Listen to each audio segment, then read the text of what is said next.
সংস্কারটা কে করবে ভাই? সংস্কারটা কে করবে? তার কি সেই যোগ্যতা আছে? আমি এই সংস্কার কমিশনগুলিকে অযোগ্যভাবে মনে করি। বেসিক্যালি অযোগ্য এগুলি, বেসিক্যালি এগুলি অযোগ্য কমিশন। একজন লোক মনে করেন আপনি সে নির্বাচন ব্যবস্থার সংস্কার করবে, সে দায়িত্ব পাওয়ার পরের দিন, একদম ইমিডিয়েট পরের দিন সে বলতেছে আওয়ামী লীগ যদি নির্বাচনে না আসে তাহলে এই নির্বাচনকে উনি অবৈধ বলবেন না।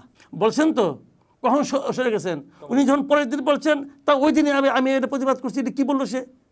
আবার আরও লোক প্রতিবাদ করছে, ঠেলার চলে সরে গেছে। বাট ওটা হলো ওনার মনের কথা, ওটা হলো ওনার মনে হৃদয় থেকে উঠে আসছে। তো যে লোক এভাবে হৃদয় থেকে ফিল করে যে এই লোকগুলি লোক না, এই 3 কোটি 2 কোটি ভোট কোনো ভোট না, মানুষ না, এদেরকে পিছিয়ে মেরে ফেলতে হবে, যারা হৃদয় থেকে এরকম ফিল করে তারা এই দেশের জন্য ভাবে না, তারা তার স্বার্থের জন্য ভাবে।